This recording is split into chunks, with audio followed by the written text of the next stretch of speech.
Mirëmëngjes të gjithëve edhe një herë. Unë jam shumë i privilegjuar që jam këtu me ju për të shpallur nisjen e një fushate të gjerë kundër mbajtjes dhe përdorimit palikshëm të armëve. Në fakt është një problem i vendit tonë. Ju që jeni të rinj, nuk besoj e keni jetuar periudhën më të vështirë të para ndoshta 20 viteve, kur armët ishin gjërësisht përhapura në popullsi. Ju sot njihni Google, lindi diku në vitet 97-98, dhe në kohën kur bota ideoi Google-in në Shqipëri, shpërthenin depo të armëve dhe armatosi popullsia. Pra, do mjafton dhe vetëm kaq për të kuptuar sa kohë humbëm, ose sa kohë kemi humbur në 2 dekadat e fundit, krahasim me vendet e rajonit dhe me botën e qytetëruar. Gjatë këtyre 20 viteve, miliona ishin armët në duart e qytetarëve, po gjatë këtyre viteve kemi bërë dhe hapa para. Shoqëria ka bërë të veten, institucionet kanë bërë deri diku punën e tyre për të mbajtur larg qytetarin nga armët e palishme. Ndërkohë që jemi ende në sfidën e madhe për të qëndruar sa më larg armëve të palishme, që do të thotë sa më larg dhunës, që do të thotë sa më afër dijes, sa më afër kulturës. Dhe sot, në fakt, Shqipëria ka një problem me armat e palishme. Kemi një problem jo të vogël me armët që në mënyrë të pa drejtë janë kërcënim i vazhdueshëm për qytetarin dhe për shoqërinë. Kjo ndodh pa përjashtim në të gjithë vendin.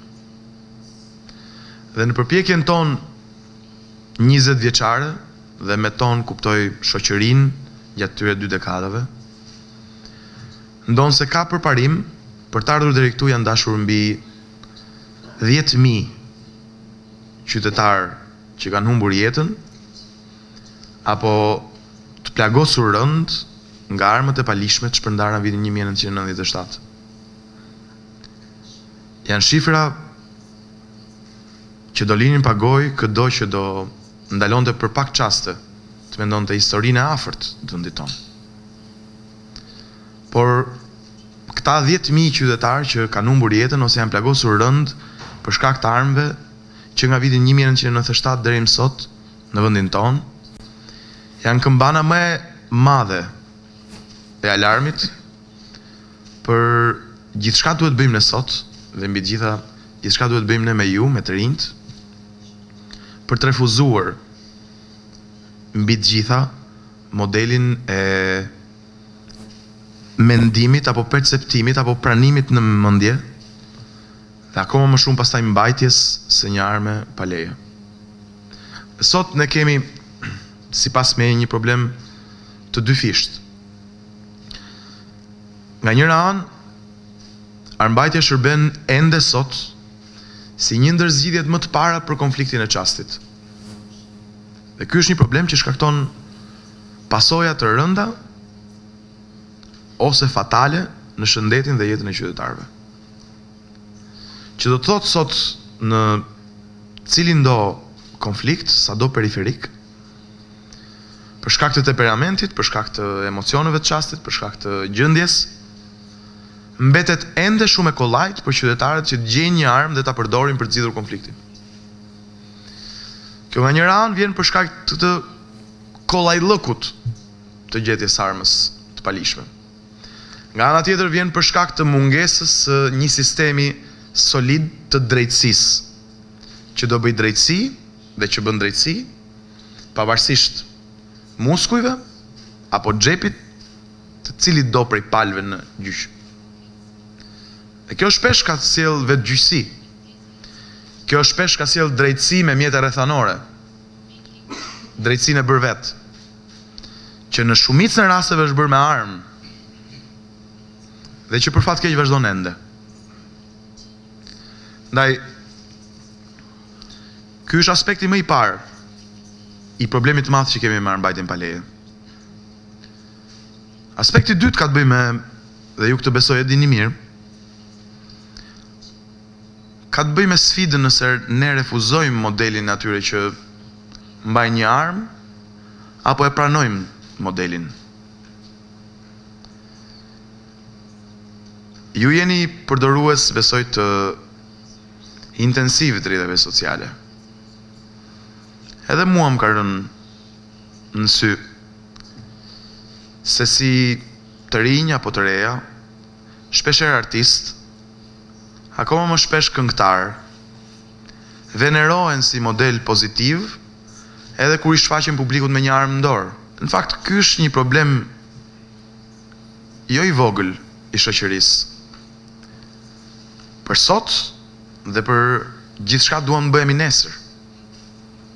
Unë do pëlqeja dikë që do i bënte jehon një libri, një këngë, një pikture, më shumë se sa armës, apo dhunës, apo konfliktit. Dhe sot për fat keq modelet sociale, dhe ju këtë e dini shumë mirë, qoftë në klasën tuaj, qoftë në shkollën tuaj, qoftë në rrjetet sociale, pjesë e modeleve tona janë edhe ata që mundohen t'jenë tendencë apo trend i ditës duke mbajtur një armë. Në fakt, arma nuk është pjesë e burrërisë. Nuk është më shumë se sa dia. Nuk është më shumë se sa kultura. Nuk është më shumë se sa toleranca. E ne këtë duhet bashkë me ju t'ja transmetojmë të gjithë të rinjve dhe të rejave. Ne duhet bëjmë gjithçka është e mundur sot, në mënyrë që ju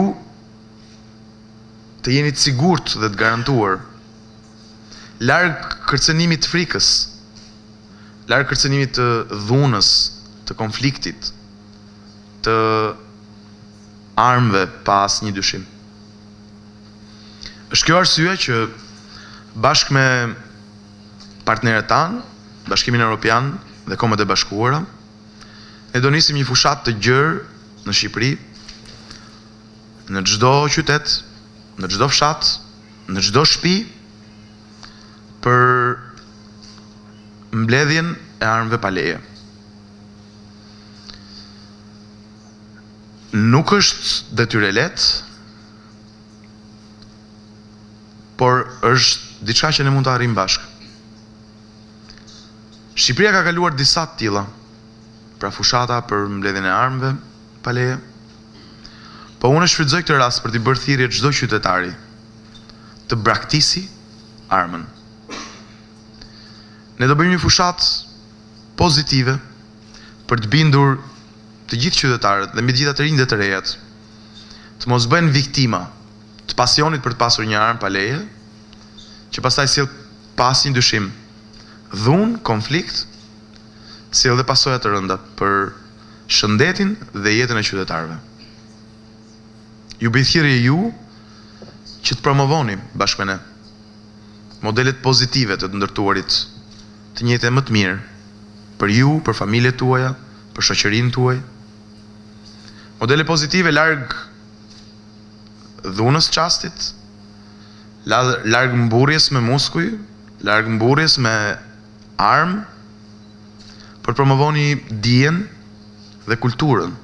Punojësit e policisë do shkojnë në çdo shtëpi, në të gjithë Shqipërinë, për të komunikuar me të gjithë qytetarët, për t'i bërë dhe njerë me dije rrezikun e madh që vjen nga armët, dhe për të krijuar shtegun ligjor që të braktisen, të dorëzohen armët e palishme që sot kanë në dorë qytetarët.